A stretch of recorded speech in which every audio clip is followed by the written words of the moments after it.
just to set the stage, this is the best sentence of all time.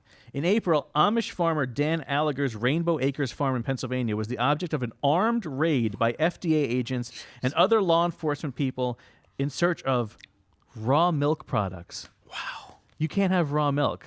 Apparently not. When I saw this story, my jaw dropped, and I knew we wanted to get Baylen Linnekin on from Keep Food Legal. Baylen, are you there, sir? I am, yeah. Thanks for having me. It's a pleasure to have you on, sir. We really appreciate it.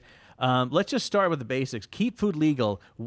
Obviously, there's a need for it when you read stories like this, but why did you start your organization, and what is your stated mission, other than keeping food legal? I started the group because, unfortunately, the FDA and state and local agencies are cracking down on people's rights to grow, raise, buy, sell, cook, and eat the foods they want. And so I think, unfortunately, there's a real need for a membership organization like mine.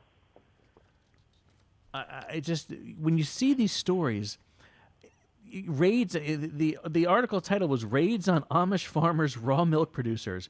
What is so wrong with raw milk? What does the government say is wrong with raw milk, Baylen? The FDA claims that it can harbor all sorts of pathogens, which any food can harbor a pathogen.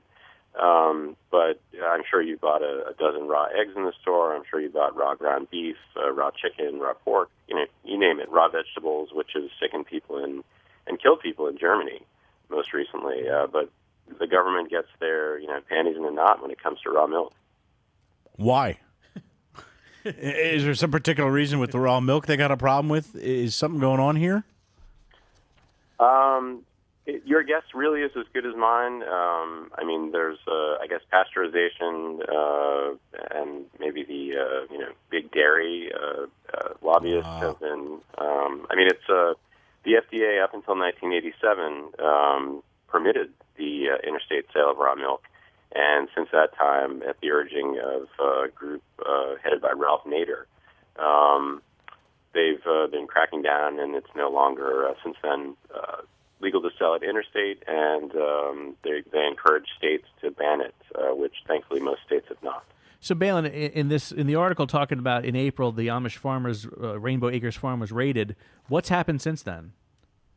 Dan Algier cannot sell to his buyers club in the Washington, D.C. area. I know people, customers of his, who can no longer buy raw milk, and they really counted on him, and it's not that he's letting them down.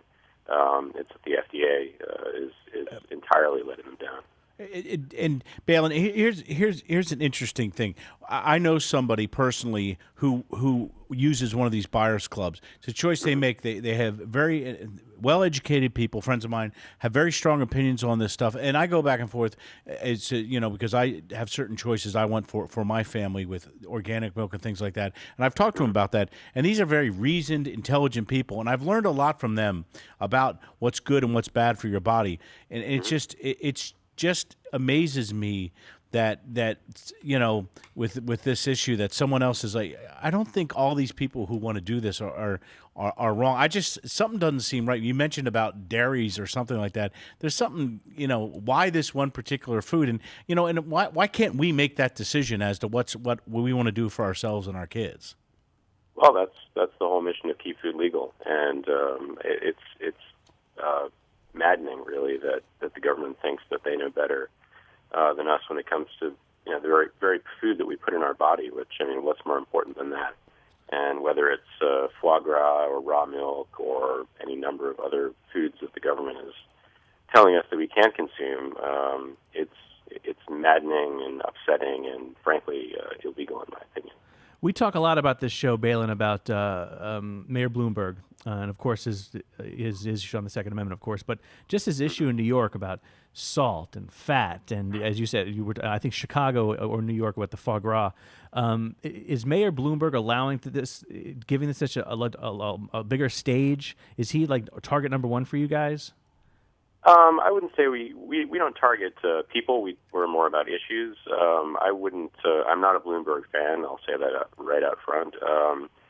For these very reasons that you are discussing, I'm quoted in a Wall Street Journal op-ed tomorrow on Mayor Bloomberg's stance against food trucks, another issue that we tackle.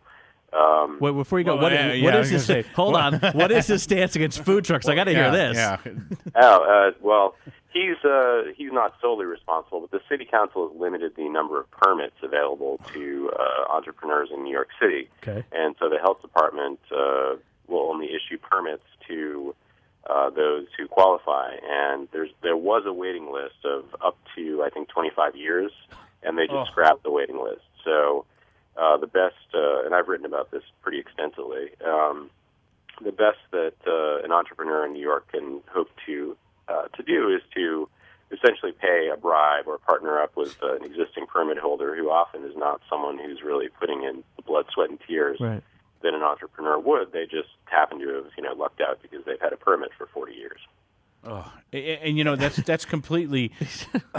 These stories are jaw-dropping. Well, yeah, and it's a completely different issue from organic milk. But once again, I take great umbrage because, as my wife and I will tell you, we've had some of our finest dining experiences from those food trucks. Food trucks are awesome. Yeah, and you're right. It's entrepreneurs, and they're offering a good service at a reasonable price. And once again, you know what, Bale and Cameron, let me make the decision about that. Stop trying to tell me what to do when it comes to what I'm going to put in my body. Baylen, what other than the raw milk and you hear about cheeses from Europe, and you hear about hams from maybe Spain. Forgive me if I don't know exactly, but what other foods would we be shocked to hear that you have to fight to keep legal?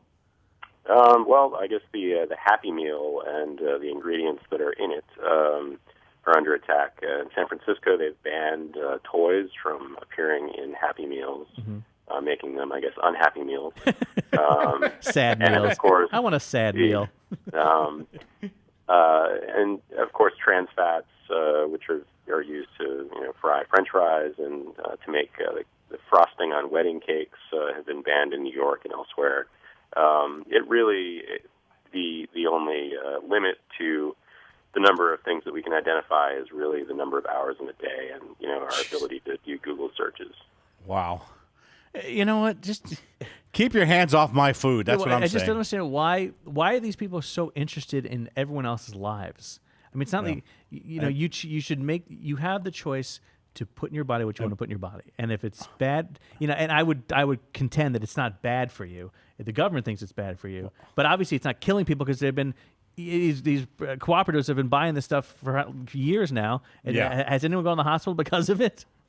Yeah, I mean, certainly. In the history of mankind, pasteurization was an improvement over non-pasteurization. Sure. And I'm not here to advocate for drinking raw or pasteurized milk. I think that the choice is entirely up to individuals and families. But certainly people. Foodborne illness was certainly much more common in the 18th century than it is today. Right. And that is because of pathogens in food. And, the improvements that we've made in terms of sanitation and such are great. But, people should have the right also to make certain decisions, such as buying a dozen raw eggs at the store and not having the government tell us, what temperature we have to cook them to in our homes. I'll tell you what, I eat raw eggs from my sister's little farm up in Pennsylvania all the time. You might get arrested. I was going to say, I'm not going to tell you where it is and the town it's in because I don't want you raiding. Because I love those eggs. Yeah, they're and really duck eggs and goose eggs and. Baylen, you also there's a movie coming out about this that you're involved in. Tell us about that. Yeah, I'm helping to promote it. It's called Farmageddon, and it's actually debuting tonight. I think the final show of the evening was this evening. It probably ended a half hour ago. It's by a Massachusetts filmmaker named Kristen Canty, and I've seen a rough cut of it, and I look forward to seeing it this weekend. It's debuting at the West End Cinema here in Washington, D.C., and it's playing through the next week. We're actually having a fundraiser with Miss Canty on Sunday, and if you go to the Keep Food Legal website, keepfoodlegal.org, you can learn more about that and learn how you can attend. And but I've seen it. It's a tremendous movie that really tackles not just the raw milk issue, but other sort of government eccentricities, if you will, when it comes to the foods that people want to raise and put in their body. All right. I mean, how could you miss a movie called Farmageddon? I love it. That's a great name. That's a great. All right, so keepfoodlegal.org, of course, is your website. But Yeah. we're going to have a lot of listeners and viewers who are going to hear and see this, and their jaws are going to drop just as much as mine did when I saw this article. What can people do? How can people help you? What can be done about this stuff to fight some of this nonsense that's going on? Well, I'm glad you asked. We are a grassroots membership organization, and our funds come from our members. The NRA, I think, is familiar with this. Joel Salatin, who's a sustainable farmer who's well known to small and medium-sized farmers around the country, called for the creation of a food NRA several years ago. And I like to think that whether you're a locavore, an omnivore, or carnivore, what have you, if you choose to join Keep Food Legal, become a member. It's $40 a year. You can do that at our website. Okay. We'll fight for your rights, and as a member, you have a say in what we do. Very good. Well, I'm sitting next to a man, Baylen, who might join as we talk. Yes, who might be typing as we speak. Here's my note to Cameron. Sign me up. Yeah, I'm already in it. Yeah, this is a very important cause. It's a lot.